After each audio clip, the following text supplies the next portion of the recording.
Fernando Vita é baiano de Santo Antônio de Jesus. Formou-se em jornalismo pela Universidade Federal da Bahia em 1973, tendo sido repórter, editor, cronista, diretor do Instituto de Radiodifusão do Estado da Bahia, IRDEB, e secretário de Estado da Comunicação. Vencedor do Prêmio Braskem 2006, publicou Tirem a Doidinha da Sala, que vai começar a novela. E em 2010, Cartas Anônimas, uma hilariante história de intrigas, paixão e morte. Atualmente, é conselheiro do Tribunal de Contas dos Municípios do Estado da Bahia.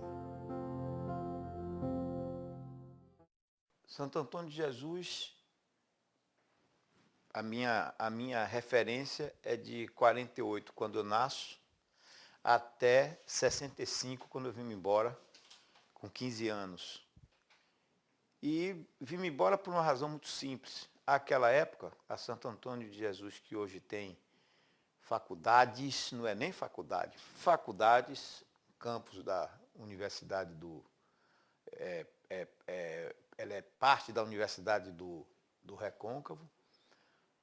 A Santo Antônio de Jesus daquela época, você quando acabava o 4º ano ginasial, ou você ia ser padre no Seminário Menor de Amargosa, ou você ia ser agrônomo na Escola de Agronomia de Cruz das Almas, que são duas cidades próximas, ou você vinha para Salvador para seguir outros rumos.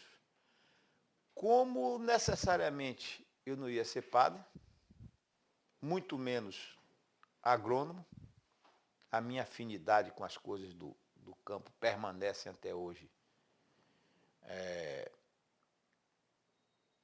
inexistentes.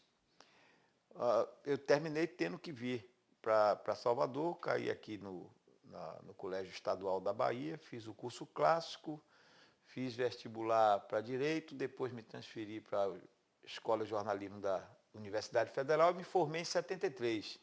Mas com detalhe, que é importante, 2 detalhes que são muito importantes e que me causam muito bem-estar em dizer. Eu fui toda a minha vida aluno de escola pública. Eu fiz todo o meu curso primário em escola pública. O curso ginasial era um colégio privado, mantido pelos padres, etc., mas era como se público fosse, porque o que cobrava era basicamente o necessário para se manter. E daí, Central Universidade Federal da Bahia. Essa é uma coisa que eu gosto sempre de frisar como sinal dos tempos. Hoje, a escola pública não é a referência é a escola privada. Já naquele tempo, a referência era a escola pública. Mudança radical de cenário. E a segunda coisa é que eu já cheguei em Salvador aos 15 anos, cheguei no dia de Santos Reis, 6 de janeiro de 65, e no dia seguinte já começava a trabalhar no então Jornal da Bahia, ali na JJ Seabra, Baixa de Sapateiro, Barroquinha. Então comecei a trabalhar ali e fiquei lá por uns 15 anos no Jornal da Bahia. Nesse tempo eu sempre dividia a atividade de estudo com o jornal e com algumas outras atividades, não sei como encontrava tempo para tanta coisa, mas editava um programa de economia e política na TV Aratu, que era a retransmissora da Globo na época.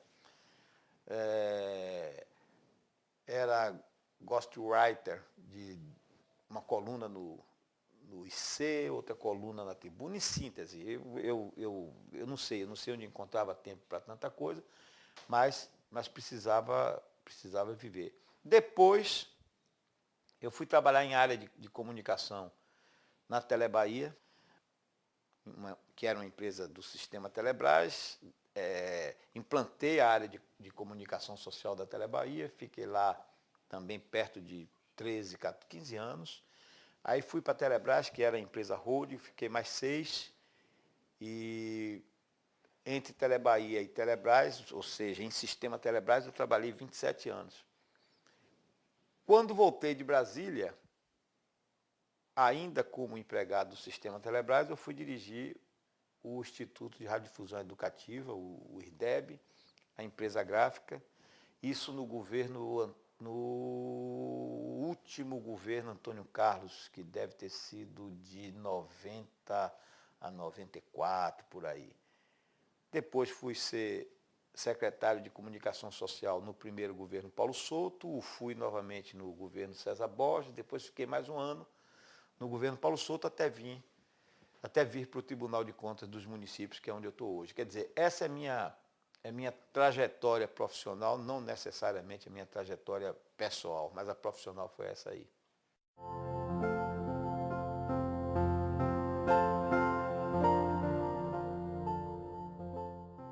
Acontece por acaso.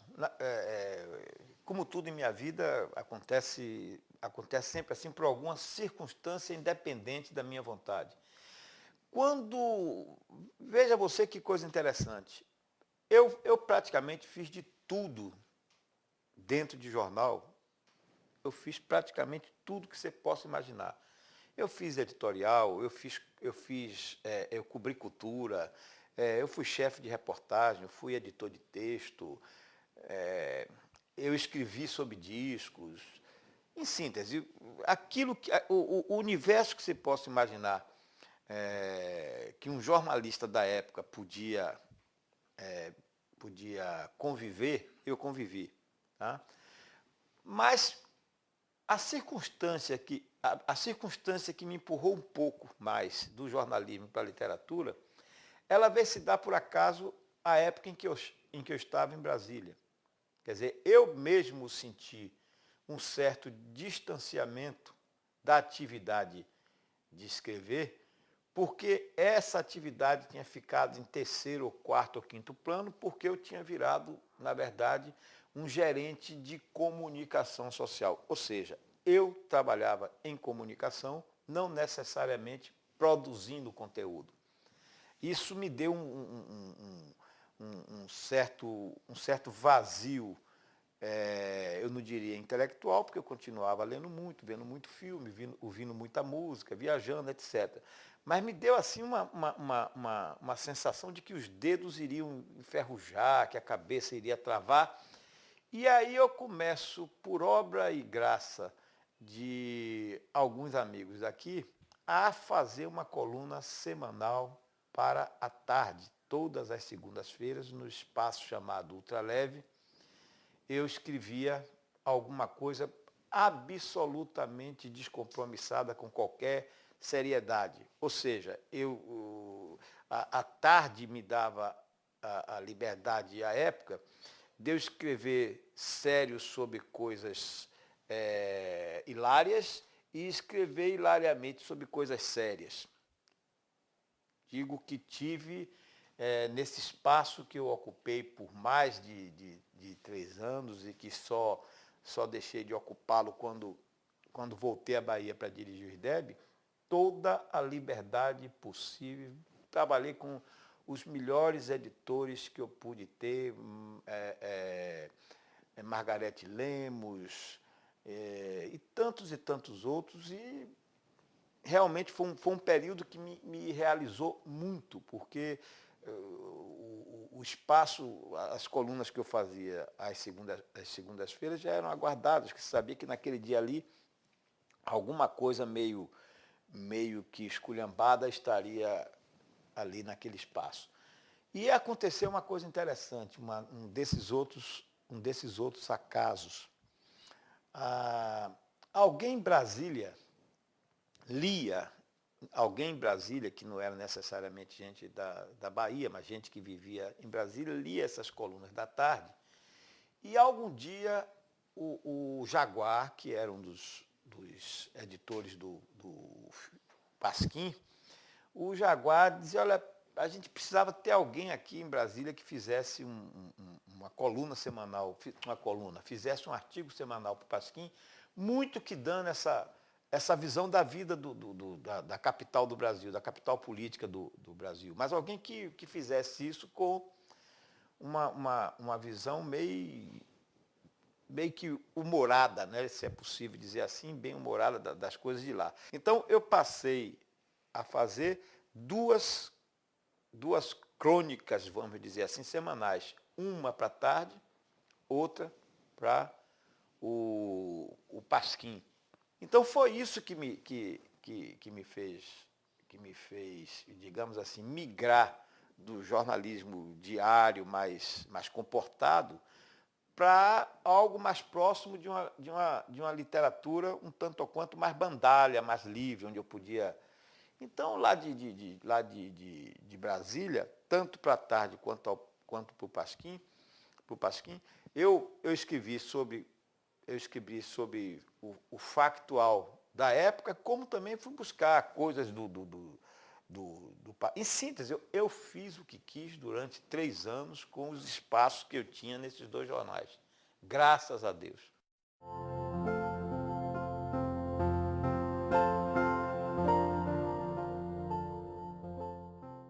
Aí entra na minha vida uma outra figura fantástica, que é o Tasso Paz Franco, que também nós já tínhamos trabalhado juntos no Jornal da Bahia, trabalhamos juntos também na Tele Bahia e, sei lá, bebemos muito aqui por essa Bahia toda. Tal. E o Tasso, ele estava aqui, tinha voltado de um bom período vivendo em Londres e assumiu uma editoria lá no Jornal à Tarde e resolveu pegar as melhores crônicas que eram publicadas e publicar 2 crônicas de cada um dos caras que escreviam para a Tarde na época, num livrinho que teve uma capa muito bonita do Setúbal. Então ali foi minha primeira experiência em livro, foi ter duas crônicas nessa coletânea. Aí depois eu, também por essa necessidade, já que eu não tinha mais jornal para escrever, eu comecei a fazer esse meu primeiro livro autoral, que foi o Tire a Dodinha da Sala, que vai começar a novela. Aí já foi uma outra experiência meio que maluquinha, porque essa outra experiência foi o seguinte: eu fui escrevendo pequenas histórias, pequenos contos, vamos dizer assim, e de repente fui gostando dos personagens daqueles contos, e terminou que esses 13 contos foram se linkando um com os outros, e terminou que viraram esses 13 contos, eles viraram um romancinho, um romancinho, digamos assim, meio que diferente, porque cada conto tem sua vida própria. Se você ler um só e jogar o resto do livro fora, você já não está no prejuízo total, porque você leu